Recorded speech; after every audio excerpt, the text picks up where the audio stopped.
Have you ever trusted someone so completely that when they betrayed you, it didn't just break your heart, it shattered your entire understanding of who they were? I'm sitting here today, 3 years after everything happened, and I still can't wrap my mind around what my own sister did to me, what she stole from me. Not just money, not just property, but 28 years of believing we were family. 28 years of thinking that blood meant something, that love was real. My name doesn't matter anymore. The person I used to be died the day I discovered what Sarah had done. But maybe by telling you this story, I can finally make sense of it all. Maybe I can warn someone out there who's going through something similar. Or maybe I just need to get this poison out of my system once and for all. This is the story of how my sister destroyed our family over an inheritance, how she manipulated our dying parents, forged documents, and betrayed every memory we shared together. How I learned that sometimes the people closest to you are the ones capable of causing the deepest wounds. Let me take you back to the beginning, back when I still believed in happy endings. Chapter 1. The Golden Childhood We Never Really Had. Growing up, Sarah and I seemed inseparable to everyone on the outside. She was 3 years older than me, and in my young eyes, she was everything I wanted to become. Confident, charismatic, beautiful, Sarah had this magnetic quality that drew people to her like moths to a flame. Teachers adored her. Friends flocked around her. Our parents practically glowed with pride whenever she walked into a room. And me? Well, I was the quiet one. The bookworm who got straight A's but never quite sparkled the way Sarah did. I was the responsible daughter, the one who helped Mom with dinner while Sarah was out with friends, the one who stayed home on Friday nights reading while Sarah was out at parties living the teenage dream. But I didn't mind. At least, I told myself I didn't mind. I was proud of my big sister. I thought she was proud of me, too. We lived in this charming 2-story house on Elm Street. You know the kind. White picket fence, climbing roses on the trellis, the whole suburban dream. Dad worked as an accountant at a mid-sized firm downtown. Mom was a part-time librarian at the elementary school. We weren't wealthy, but we were comfortable, stable, or at least that's what I thought. I remember this one Christmas morning when I was about 13 and Sarah was 16. I had saved every penny of my babysitting money for 3 months to buy her the silver locket she'd been admiring at Miller's jewelry store. It was shaped like a heart with tiny engravings of flowers around the edges. When she opened it that Christmas morning, her whole face lit up with this genuine joy I'd rarely seen from her. She threw her arms around me and whispered, "You're the sweetest little sister in the world. I don't deserve you." I held on to those words for years. The sweetest little sister in the world. Sarah said that. Sarah meant that, didn't she? God, how naive I was. Throughout high school, I was Sarah's biggest cheerleader. When she auditioned for the lead in the school musical, I was in the front row of tryouts holding a homemade poster with her name in glitter. When she ran for senior class president, I spent my own lunch money printing campaign flyers and stayed up until midnight hanging them around school. When she started dating this college guy named Derek, who treated her terribly, showing up late, flirting with other girls right in front of her, making her cry almost every weekend, I was the one who sat with her in her room at 2 a.m., holding her while she sobbed, telling her she deserved so much better. And she did the same for me, right? When I struggled with chemistry my junior year, Sarah tutored me every night for 2 weeks straight. When I got rejected from my dream college, she drove 40 minutes to the Dairy Queen just to bring me my favorite ice cream sundae and tell me everything would work out. When my first boyfriend broke up with me right before prom, she canceled her own after-party plans to stay home and watch movies with me. We had each other's backs. That's what I believed. That's what I built my entire understanding of family on. We were the Henderson sisters. We were unbreakable. After high school, we went to different universities, but we stayed close. Sarah went to State for business management. She always said she wanted to run her own company someday. I went to a smaller school about 2 hours away for elementary education. Teaching had always been my calling. I wanted to help shape young minds, to be the kind of teacher who actually made a difference. We'd talk on the phone every few days, sometimes every day. She'd tell me about her sorority, her business classes, the internship she was applying for. I'd share stories about my education courses, my student teaching experiences, my dreams of having my own classroom someday. We'd joke about how we'd be the successful Henderson sisters, supporting each other through life's challenges. Maybe I'd even hire Sarah's company to do marketing for the educational programs I hope to develop someday. Those were the last truly pure memories I have of us, before the money changed everything, before I learned who Sarah really was beneath that charming smile. Chapter 2. The First Cracks in the Foundation.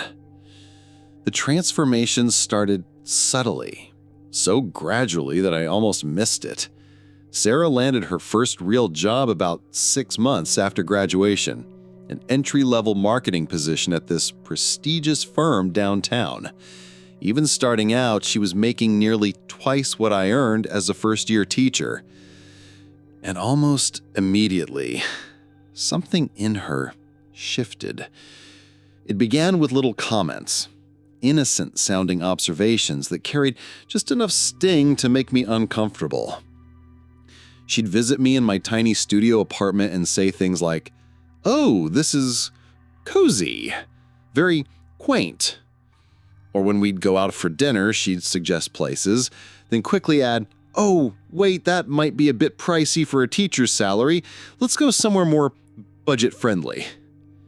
When I got excited about finally being able to afford a used Honda Civic, my first car that wasn't a hand-me-down, Sarah's response was, "Well, it's not much to look at, but I guess it gets you from point A to point B.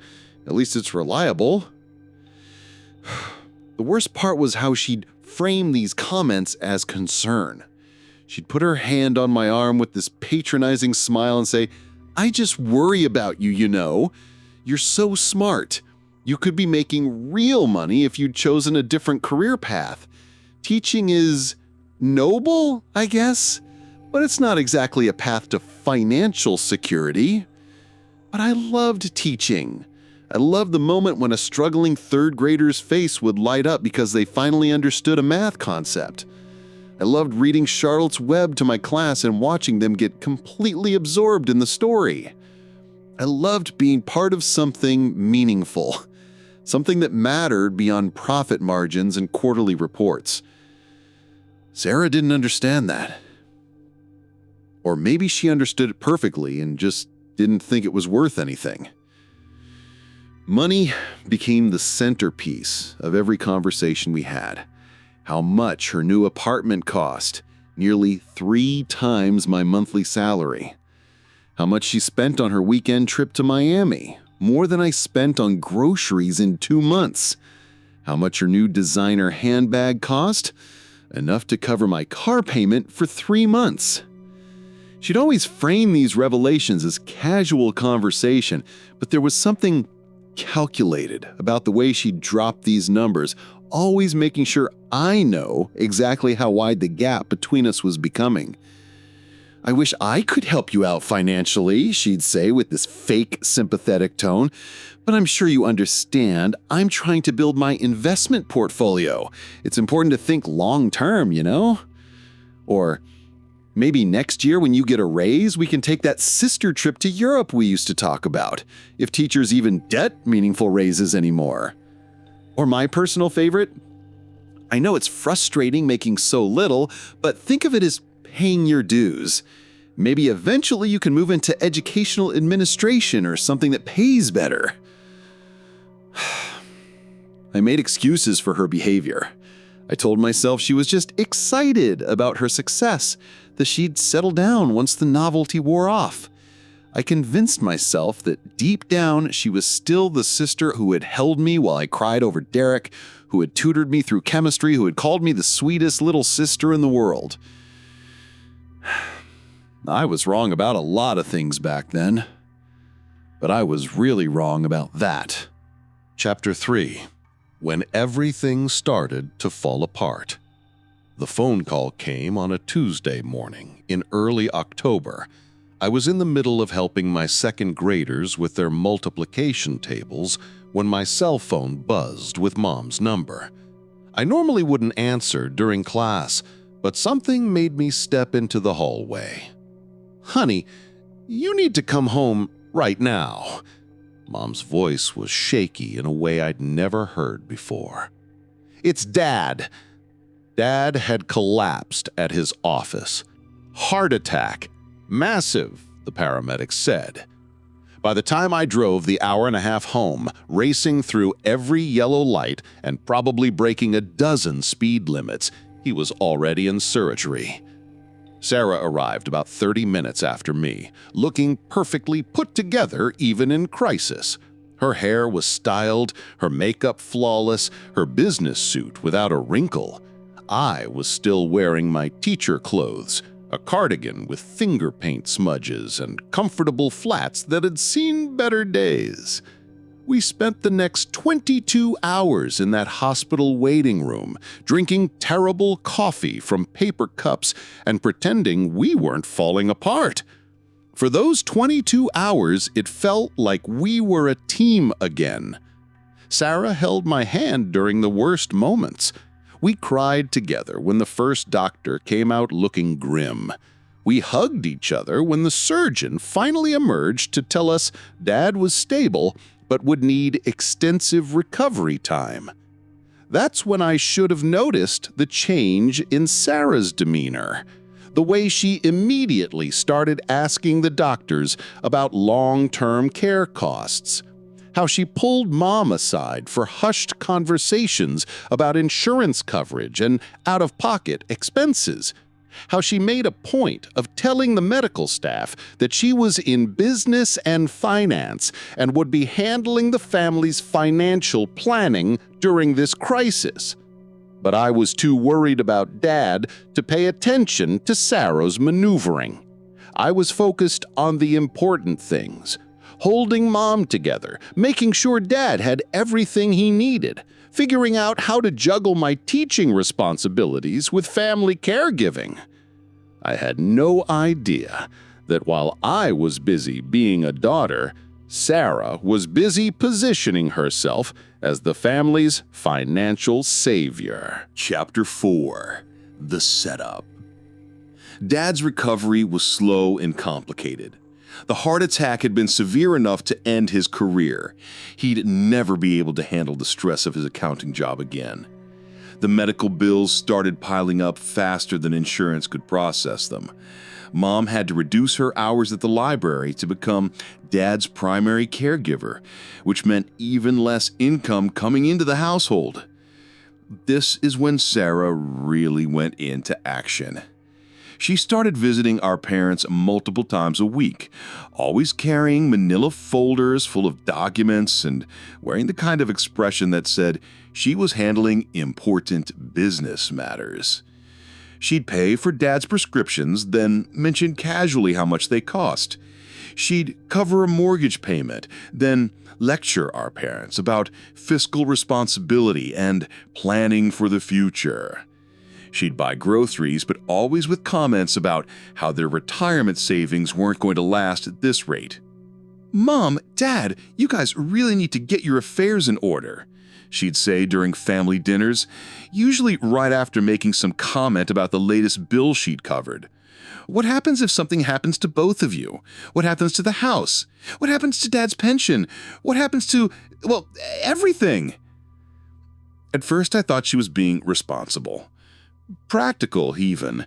Of course, our parents needed to update their estate planning after Dad's health scare.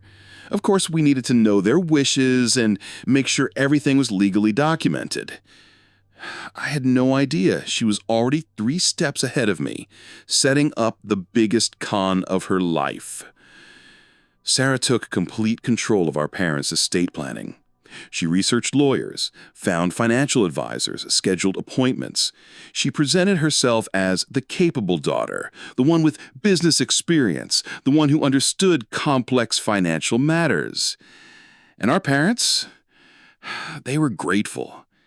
Dad was still weak, still struggling with depression from his forced retirement.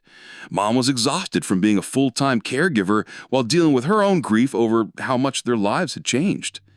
Having Sarah handle the complicated legal and financial stuff felt like a blessing. "Sarah knows about these things," Mom would tell me. "She's found us a wonderful estate planning attorney. She's helping us organize all our financial documents. She's making sure everything is set up properly. I don't know what we'd do without her." Meanwhile, I was doing the actual caregiving work, driving home every weekend to help with household tasks Mom couldn't manage alone, taking Dad to his physical therapy appointments when Mom was too tired, grocery shopping, cooking meals, doing laundry, providing emotional support. But none of that came with a price tag. None of that could be quantified in dollars and cents. So in Sarah's narrative, it didn't count. Sarah made sure our parents knew about every penny she contributed. But the countless hours of unpaid labor I provided, the emotional support, the way I'd rearrange my entire life to be available whenever they needed me, that was just expected. That was just what daughters do. During this period, Sarah started having private meetings with our parents, conversations that would stop abruptly when I walked into the room, phone calls she'd take in another room, speaking in hushed, serious tones. When I asked her about it, she'd wave me off with practiced ease. "Just boring legal stuff, estate planning, logistics. You wouldn't be interested in all the technical details. I'm handling it." And like a fool, I trusted her. I was grateful someone else was dealing with the complicated paperwork while I focused on the day-to-day reality of helping our parents cope with their new normal. I thought we were a team, each contributing what we could to help our parents through the crisis. I thought she was protecting our family. She was protecting a family, all right, just not the one I thought she meant. Chapter 5. The Lawyer and the Lies. The estate planning attorney Sarah found was expensive, really expensive. Marcus Wellington III, his name alone should have been a red flag, charged $500 an hour and required a $10,000 retainer just to start working on the case. Sarah made a huge production of paying these fees, always mentioning how much her investment in the family's future was costing her. The meetings were always scheduled during school hours, when I couldn't attend. Sarah would give me summaries afterward, casual updates that seemed designed to keep me informed while actually telling me nothing useful. The lawyer says our parents' estate is more complicated than we thought. She'd report after one meeting. There are tax implications we need to consider, potential probate issues. It's good we're getting this sorted out now instead of leaving it for later. What kind of complications? I'd ask. Oh, technical stuff. Asset protection strategies, trust structures. Nothing you need to worry about. I'm making sure everything gets handled properly. According to Sarah, the will they were creating was straightforward and fair. The house would be split between us 50-50. Dad's pension and retirement accounts would be divided equally. Mom's life insurance policy would be split as well. A few family heirlooms had specific designations. Grandma's wedding ring would go to me. Grandpa's pocket watch to Sarah. See, she showed me a typed summary she'd prepared. Everything's equal. Mom and Dad want to make sure we're both taken care of. I felt relieved. Guilty for feeling relieved, but relieved nonetheless. I'd never really thought about inheriting anything from my parents. I just wanted them healthy and happy for as long as possible. But knowing that when the inevitable happened, I'd have some financial security, it felt like a weight off my shoulders.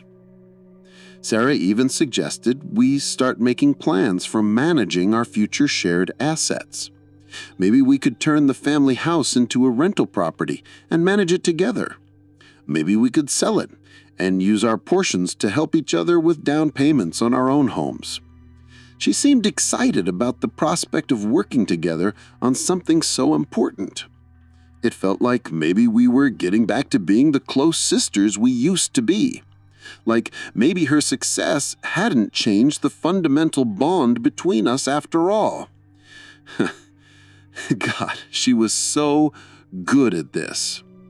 She had me completely convinced that we were partners in securing our family's future. I never questioned why I wasn't allowed at the lawyer meetings. I never asked to see the actual documents. I never wondered why everything had to go through Sarah. I trusted her completely, and that trust was the weapon she used to destroy me. Chapter 6: The Final Performance.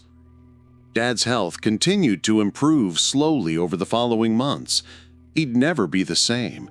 The heart attack had aged him 10 years in 10 minutes. But he was walking again, able to enjoy simple pleasures like reading the newspaper and tending to Mom's flower garden. Mom was looking less exhausted as she adjusted to their new routine. They'd found a rhythm that worked for them, and while their life was different from before, they seemed to be finding peace with their changed circumstances.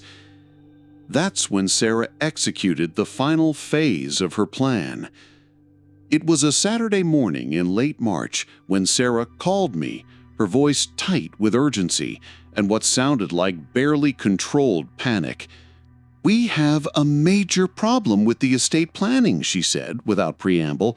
"Marcus found some serious issues with the way the will was structured. Legal loopholes that could cost the estate hundreds of thousands of dollars in taxes and fees." My stomach dropped. "What kind of issues?" "It's complicated. Something about how jointly held assets are treated under the new tax laws. If we don't fix this immediately, the government could end up taking most of what Mom and Dad wanted to leave us." "Should I come home? Should I be at the meeting with the lawyer?" "No, absolutely not. Marcus has a very tight schedule, and he can only meet Monday morning. You can't miss more work. You've already taken so much time off for Dad's recovery. Besides, I've been working with Marcus for months now. I understand all the legal terminology and the options we have. I can handle this." Something felt off, but I couldn't put my finger on it. "Are you sure? These sound like major decisions that we should all—" Interrupting, reassuring. "Trust me." Sarah interrupted, her voice firm and reassuring. "I'm not going to let the government steal money that should stay in our family. I'll make sure everything gets fixed properly. I'll call you as soon as the meeting is over." I trusted her. God help me, I trusted her completely. The meeting was on Monday morning. Sarah called me that afternoon, sounding relieved and almost giddy. "Everything's fixed," she announced. Marcus restructured everything to protect the estate from tax issues. The new will is bulletproof. No loopholes, no vulnerabilities. When the time comes, everything will be handled exactly the way Mom and Dad want it to be. I thanked her for handling such a complicated situation. I told her how I was grateful that she understood all the legal complexities I couldn't make sense of. I praised her for being such a responsible daughter and looking out for our family's best interests. Devastated. I thanked her for destroying my life, and I didn't even know it. Chapter 7. The Long Goodbye. For the next year and a half, life settled into a new normal. Dad continued his gradual recovery, though he never regained his former energy. Mom adjusted to being a retiree and seemed to find purpose in being Dad's primary caregiver. I kept teaching, kept visiting every weekend, kept being the emotional anchor for our family. And Sarah kept being Sarah. She continued helping with some expenses, though less than before. "They're stable now," she'd say when I suggested she could help with a particular medical bill or home repair. "They don't need as much support, and honestly, I've already contributed more than my fair share over the past couple of years." She'd still bring up the estate planning occasionally, though. How smart she'd been to get everything organized before it became a crisis. How protected our parents' assets were now. How we'd both be well taken care of when the time came, though she always said it with this strange, almost smug smile that I couldn't quite interpret. I regret not having paid more attention to that smile. Sarah also started talking more about her own financial success. She'd been promoted twice at her marketing firm and was now making more money than both our parents combined at the height of their careers. She'd bought a condo in the trendy part of the city, driving a luxury car, taking expensive vacations. But she was also becoming more secretive about her relationship with our parents. She'd mentioned having lunch with Mom, but when I'd ask Mom about it later, she'd seem confused or give vague answers. Sarah would reference conversations with Dad about future planning, but Dad would claim not to remember discussing anything like that. I chalked it up to Dad's lingering health issues affecting his memory. I never considered that Sarah might be having conversations with our parents that she was deliberately keeping from me. The phone call came on a Thursday evening in early September. I was grading papers at my kitchen table when Mom's number appeared on my screen. I could tell from her voice, before she even said the words, "Honey, you need to come home right away. It's Dad." This time, there was no rush to the hospital, no hours of waiting for news, no hope for recovery. Dad had been working in the garden when he collapsed. Another heart attack, massive and final. By the time the paramedics arrived, he was already gone. The next few days passed in a blur of funeral arrangements, relatives arriving from out of state, flowers and casseroles and sympathy cards. Sarah took charge of most of the details, which I was grateful for. I was too devastated to think clearly about logistics like burial plots and reception venues and obituary wording. She seemed remarkably composed for someone who just lost her father. Efficient, organized, completely in control. I remember thinking how strong she was, how lucky I was to have her handling the practical matters while I fell apart emotionally. 2 weeks after Dad's funeral, Sarah requested a family meeting to discuss his estate. Chapter 8. The Moment Everything Shattered. We gathered in Mom and Dad's living room on a quiet Sunday afternoon. Mom looked so small and lost in Dad's favorite armchair, like she'd shrunk into herself. Sarah arrived with a leather briefcase and that serious, professional expression I'd seen her wear at her marketing job. "We need to talk about Dad's estate," she announced, setting the briefcase on the coffee table with a decisive thunk. "There are immediate matters that need to be addressed." I nodded, still feeling numb from grief. "Whatever needs to happen. You've been handling all the legal stuff. Just tell me what I need to do." Sarah opened her briefcase and pulled out several folders, each labeled with neat tabs. "First, we need to execute Dad's will. I've already been in contact with Marcus about beginning the probate process." "Okay," I said. "When do we meet with him? I can probably take a day off next week." "Actually, that won't be necessary." Sarah's voice was calm, almost casual. "The will is very straightforward. No complications." She handed me a thick document bound in blue legal covers. "Here is your copy for your records." I started reading, and my world stopped making sense. According to the document in my hands, our father had left everything: the house, his pension, his life insurance policy, his retirement savings, everything. Every single asset was designated for Sarah. Every single asset was designated for her. I wasn't mentioned anywhere in the will except in a single paragraph that bequeathed me Dad's collection of vintage books and his old fishing equipment. Books and fishing gear. That was my inheritance from a man I cared for, worried about, and loved for 31 years. This can't be right," I stammered, reading the same paragraphs over and over, hoping the words would somehow change. "This isn't what we discussed. You told me everything was split equally. You showed me that summary." Sarah's expression didn't change. Cool, professional, almost bored. "I showed you a preliminary draft. Obviously, the final version evolved as Dad and I had more detailed discussions about his wishes." "His wishes? What discussions? When did you have discussions that I wasn't part of?" "Over the past year and a half. Dad was very thoughtful about his estate planning. He wanted to ensure his assets went to the child who could handle them most responsibly." I looked at Mom, desperate for some explanation, some indication that this was all a terrible mistake. But Mom wouldn't meet my eyes. She was staring at her hands, folded tightly in her lap. "Mom," I said, my voice breaking, "did you know about this?" When Mom finally spoke, her voice was barely above a whisper. "Sarah explained that your father wanted to make sure the estate went to whoever was best equipped to manage it properly, someone who had proven she could handle financial responsibilities."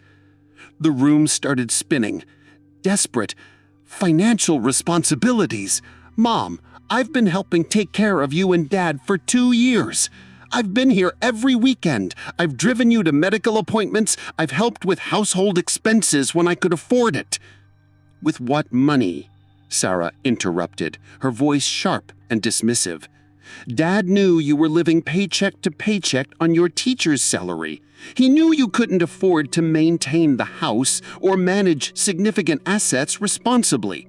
He wanted his life's work to go to someone who could grow it, not someone who would spend it just trying to keep up with basic living expenses." "That's not— Dad loved us equally. He wouldn't— Mom, tell me this isn't what he wanted. Tell me Sarah convinced him to do this."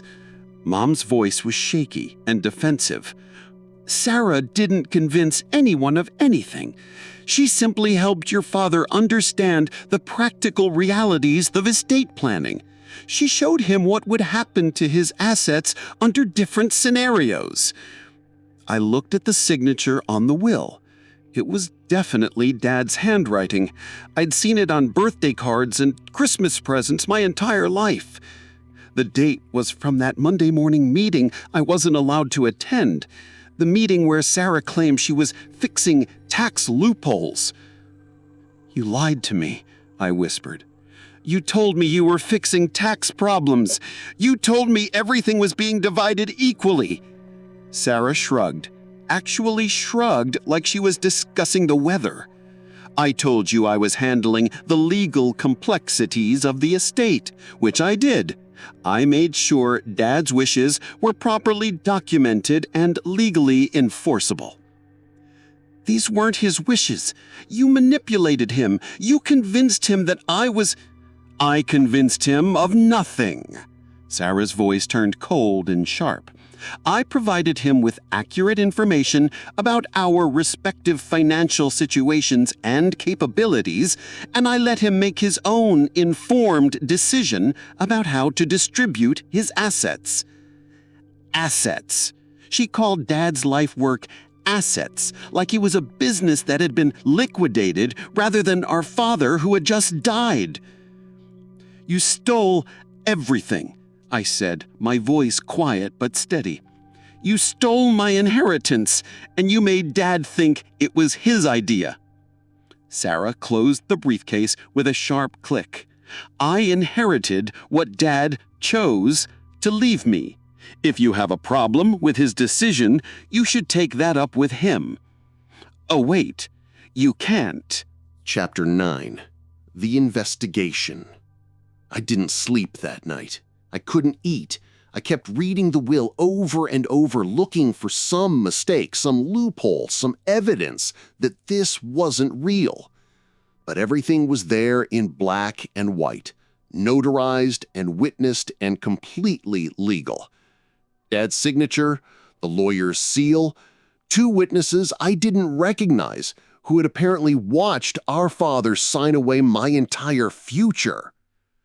The next morning, I called Marcus Wellington's office directly. "I need to speak with Mr. Wellington about my father's estate," I told the receptionist. "I'm sorry, but Mr. Wellington can only discuss estate matters with the designated executor. That would be your sister, Sarah Henderson." "I'm Robert Henderson's daughter. This is about my father's will." "I understand, but according to our records, you're not named as a significant beneficiary of the estate. If you have questions about your father's final wishes, you'll need to discuss them with your sister." I hung up and immediately called Sarah at work. "We need to talk," I told her. "In person, today." She sighed like I was interrupting something far more important. "I'm swamped at work this week. Can't this wait?" "No, it cannot wait. I want to understand how this happened. I want you to explain to me how Dad went from planning to split everything equally to leaving me nothing but books and fishing equipment." "Fine, I can meet you for lunch tomorrow, but I have a client presentation at 3, so make it quick." We met at an upscale restaurant downtown, the kind of place Sarah loved and I couldn't normally afford. She ordered the salmon with asparagus. I got a soup and salad, all I could stomach and all I could afford. "I want to understand what happened in that final meeting with the lawyer," I said as soon as our server left. "I want you to walk me through exactly how Dad decided to cut me out of his will." Sarah cut into her salmon with surgical precision, not looking up. "Dad was concerned about your financial stability. He'd been watching you struggle on your teacher's salary for years. He was worried about your ability to manage substantial assets responsibly." "My ability to manage money? Sarah, I pay my bills. I live within my means. I've never asked anyone for financial help." "Haven't you?" She looked up with raised eyebrows. "When's the last time you had more than $2,000 in your savings account? When's the last time you didn't have to check your bank balance before making a purchase?" Heat rose in my cheeks. Those were private details about my financial life, information I'd never shared with anyone. "How do you know about my savings account?" "Calculated. Dad asked me to help him understand your financial situation before finalizing his estate plan, so I pulled some information to give him a complete picture." My blood went cold. Horrified. "What kind of information?" Sarah's smile was sharp and satisfied. "Satisfied. Credit reports, public records, that sort of thing. Dad wanted to make an informed decision, so I helped him see the full scope of your financial challenges." Outraged, "You investigated my finances without my permission?" Matter of fact, I accessed publicly available information to help our father make responsible decisions about his estate planning. I said. She said that so matter-of-factly, like violating my privacy was just good business practice. Angry. And then you use that information to convince him I was too poor to deserve his inheritance? Professional, I presented him with facts. You were living paycheck to paycheck.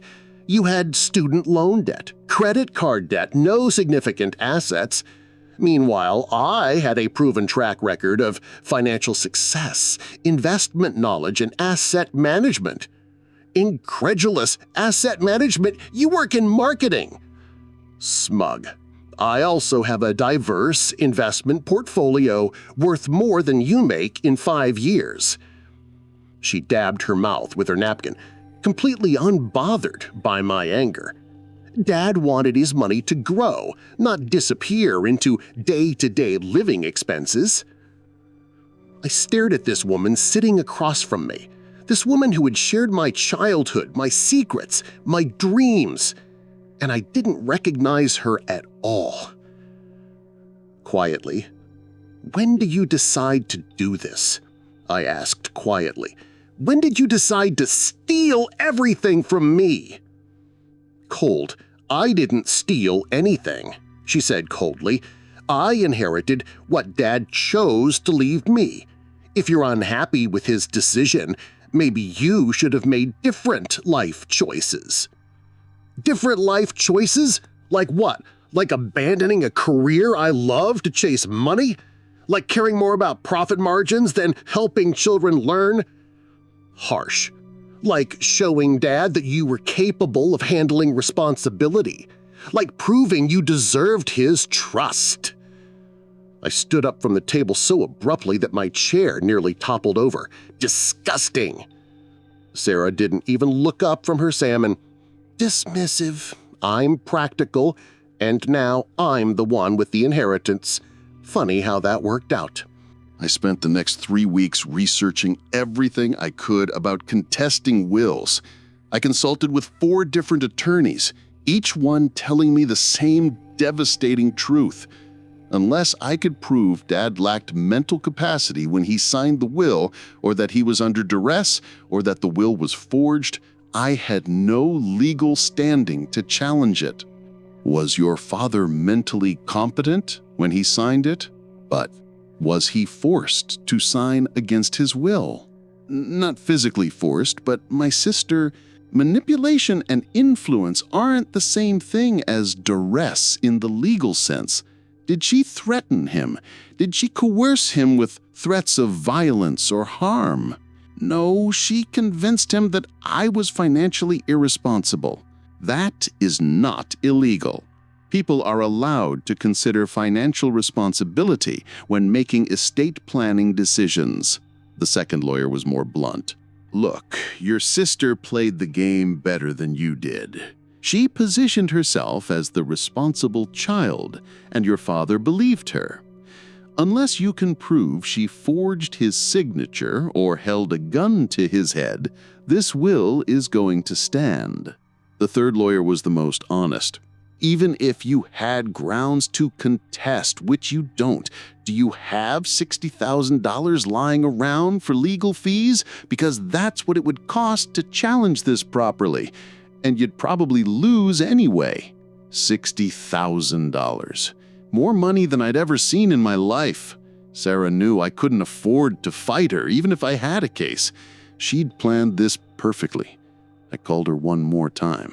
"I know what you did," I told her when she answered. "I know you manipulated Dad, and I know you lied to me about what was in the will. Prove it." She said simply, "I can't, and you know I can't, but I know, and you know, and somewhere deep down, you have to live with what you did." She laughed, actually laughed. What I did was secure my future and Dad's legacy. What you did was waste years playing nursemaid when you could have been building a real career. We made different choices, and now we are living with different outcomes. Different choices, I repeated. You mean the choice between taking care of our dying father and scheming to steal his money? I mean the choice between being practical and being naive. You chose naive. Congratulations on learning something valuable." She hung up on me. Chapter 11. The Aftermath and Isolation. After that final phone call, Sarah cut off all contact with me completely. She changed her phone number, blocked me on every social media platform, and apparently instructed Mom not to give me any way to reach her. Not that I would have used it. What was left to say? Mom was caught in the middle, though I'm not sure she saw it that way. In her mind, she had one daughter who was financially secure and taking excellent care of her, and one daughter who was angry and making everyone uncomfortable with her accusations. Guess which one she chose to prioritize? Our weekend visits became strained and painful. Sarah would often be there when I arrived, having driven up for the day to check on Mom. She'd be gracious and polite in front of Mom, asking about my job, my apartment, my life, like we were casual acquaintances making small talk.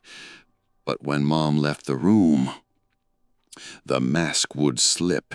She'd make little comments about how the house needed expensive repairs she was paying for, or how Mom's medical bills were getting costly, always with the implication that I should be grateful she was handling everything, always with the reminder that I couldn't afford to contribute meaningfully. "The roof needs to be replaced," she'd say casually while flipping through a magazine. "I'm getting quotes, but it's going to be about $15,000. Good thing someone in the family can handle that kind of expense." Or, "Mom's arthritis medication isn't covered by her insurance anymore. It's $800 a month. I've been covering it, but I can't do everything forever." Each comment was a little knife twist, a reminder that I was the poor sister, the one who couldn't help, the one who was essentially useless now that the real money decisions needed to be made. Mom started treating me differently too. Not intentionally, I don't think, but the dynamic had shifted completely. I was no longer the daughter who was helping hold the family together.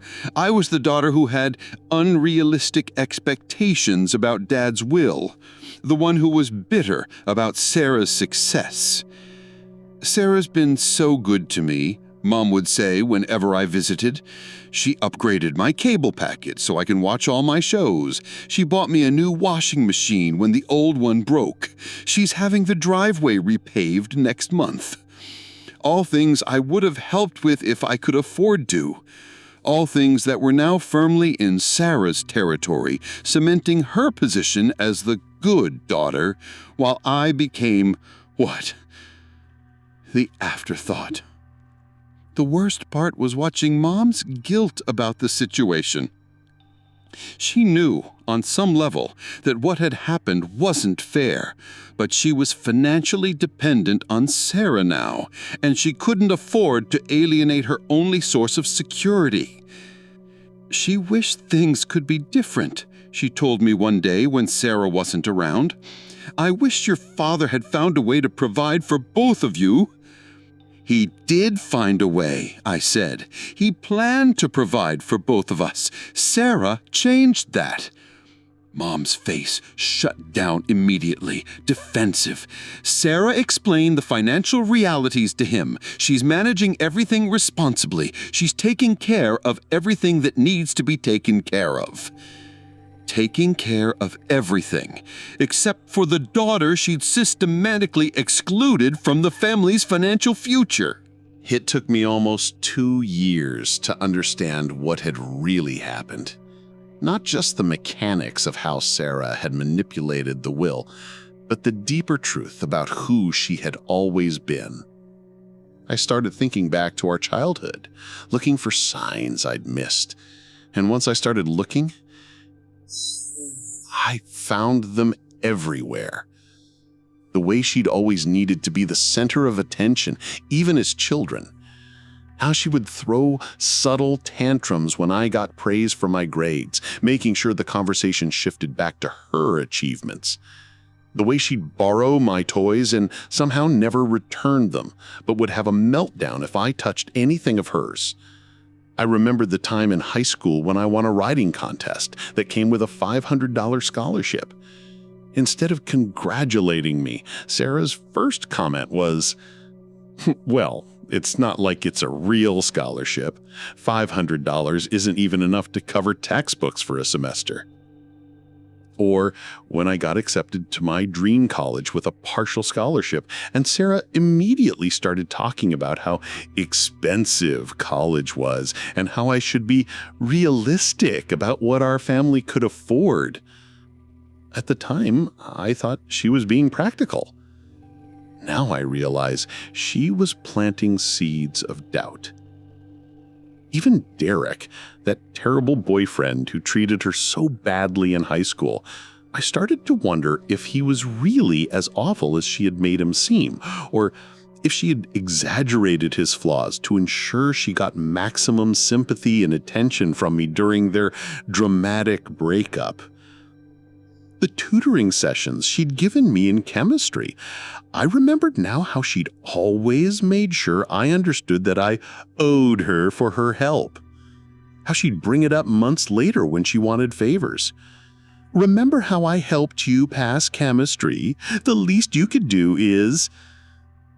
Every act of sisterly love had come with invisible strings attached. Every kindness had been an investment in future control. But the most devastating realization was about Dad's final years. All those private conversations Sarah had with our parents, the ones that stopped when I entered the room, I started to understand what was really happening during those meetings. Sarah hadn't just presented Dad with my financial information. She'd been systematically undermining my relationship with him for months, probably years. Painful understanding. She'd been feeding him a carefully constructed narrative about me being irresponsible, ungrateful, financially naive. She probably told him that I was only helping with his care because I expected to inherit something, that my love and attention were conditional on his money. And Dad, weakened by his heart attack, isolated by his forced retirement, dependent on Sarah's financial support, he believed her. She'd turned my greatest strength, my willingness to sacrifice for family, into evidence of my unworthiness. Chapter 13. The Price of Truth. The third anniversary of Dad's death came and went without acknowledgement from Sarah or Mom. I visited his grave alone, bringing the daffodils he'd always loved from his garden. Standing there in the quiet cemetery, I finally allowed myself to feel the full weight of what I'd lost. Not just the money, though God knows that would have changed my life. Not just the house, though I dreamed of the stability it would have provided. But the family I thought I had, the sister I thought loved me, the fathers whose memory had been poisoned by lies. I talked to Dad that day, standing by his headstone. I told him about my students, about the reading program I'd started at school, about the kids who'd learned to love books because of my encouragement. I told him about the life I'd built without his money, the good I was doing in the world, the difference I was making. And I forgave him, because I realized that Sarah's greatest theft wasn't my inheritance. It was stealing Dad's chance to really know who I was before he died. She'd robbed him of the truth about both his daughters, and in the end, he died believing a lie about the child who'd actually loved him unconditionally. Living with that truth has been the hardest part of all of this. Harder than the financial struggles, harder than the loneliness, harder than watching Sarah play happy families with Mom, while I became the family ghost. But it's also been liberating in ways I never expected. I don't have to pretend anymore. I don't have to make excuses for Sarah's behavior or hope that someday she'll change. I don't have to participate in the fiction that we're a loving family just going through a difficult time. I know exactly who Sarah is now. I know exactly what she's capable of, and I know that none of what happened was about my worth or my value as a daughter or a person. It was about Sarah's greed, her need for control, her willingness to destroy anything and anyone to get what she wanted. Chapter 14. Moving Forward. Today, 5 years after Dad's death, I'm still teaching, still living in my small apartment, still driving that same Honda Civic that Sarah once dismissed as not much to look at. But you know what? I'm okay with that. My students love me. Their parents request me specifically for their children. I've won 3 teaching awards and started an after-school literacy program that's helped dozens of struggling readers discover the joy of books.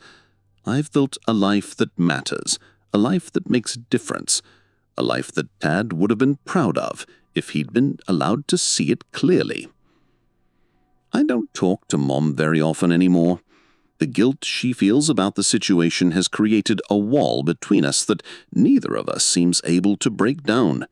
She knows what happened wasn't right, but she's trapped now by her dependence on Sarah, and I've learned that I can't rescue someone who doesn't want to be saved. Sarah, as far as I know, is doing well. I hear updates occasionally through mutual acquaintances from our hometown. She's married now to some investment banker she met through work. They bought a house in an exclusive neighborhood, drive matching luxury cars, take elaborate vacations that she documents extensively on social media. She posts pictures of herself with Mom sometimes, always with captions about being grateful for family and blessed to take care of the people who matter most. The comments are full of people praising her for being such a devoted daughter. If only they knew the price of that devotion. But here's what I've learned, and maybe this is the most important thing I can share with anyone listening to this story. You cannot control other people's choices. You cannot force them to be better than they are. You cannot love someone into being the person you need them to be. All you can control is how you respond to their choices, how you protect yourself, how you build a life that reflects your values rather than reacting to their cruelty.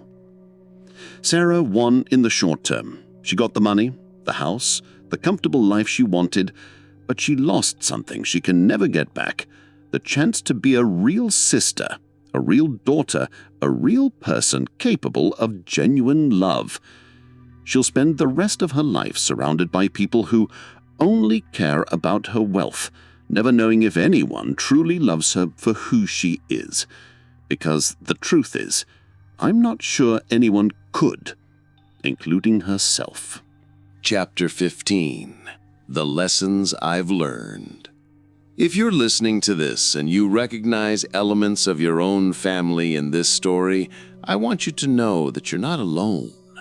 Families can be the source of our greatest love and our deepest wounds, sometimes simultaneously.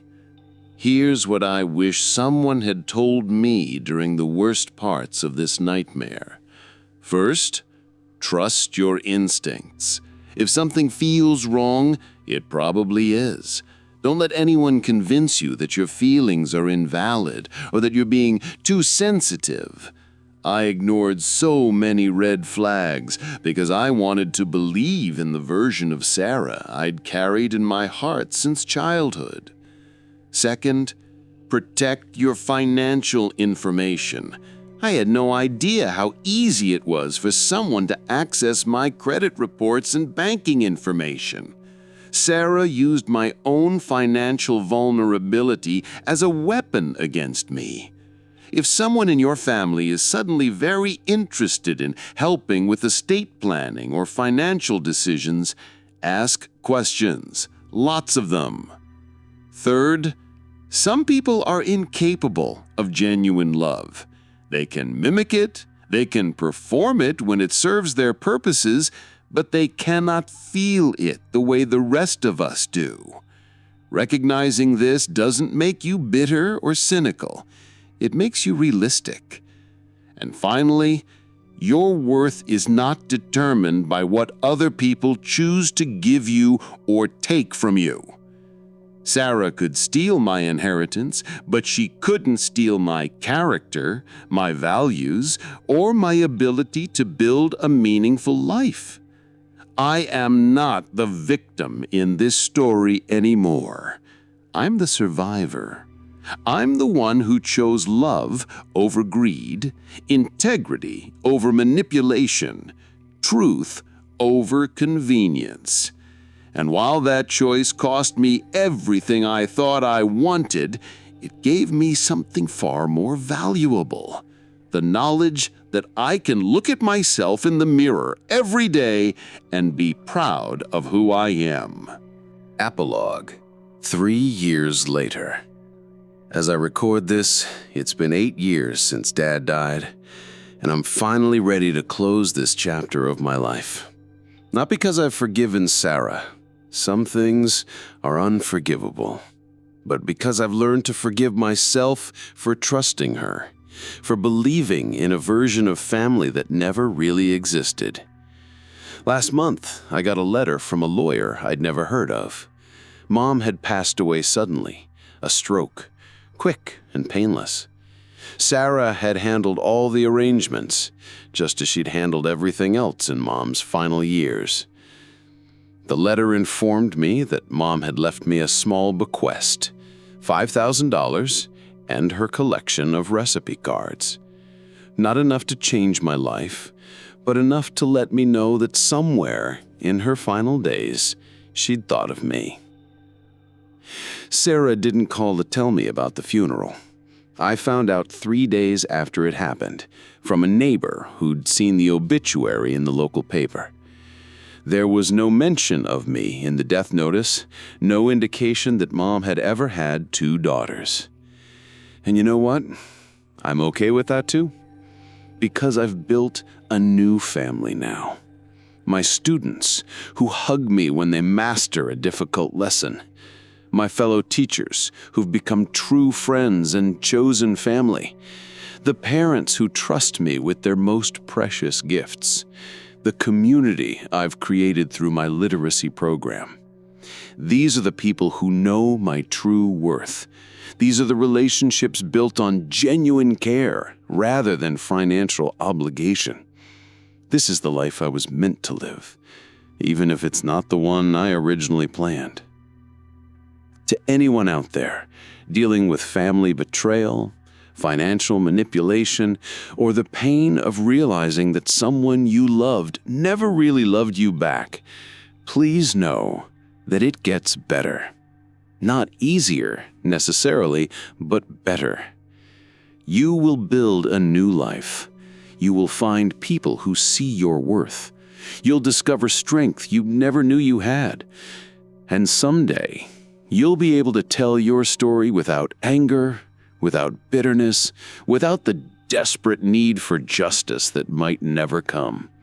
You'll tell it as a survivor, as someone who chose to rise above the cruelty of others and build something beautiful from the ashes. That's where I am today. And if I can get here, so can you. Thank you for listening to my story. I hope it helps someone out there feel less alone. And I hope it serves as a warning. Sometimes the people who hurt us most are the ones we never see coming. Trust carefully. Love wisely. And never let anyone convince you that you deserve less than genuine, unconditional care. Because you don't. You never did, and you never will.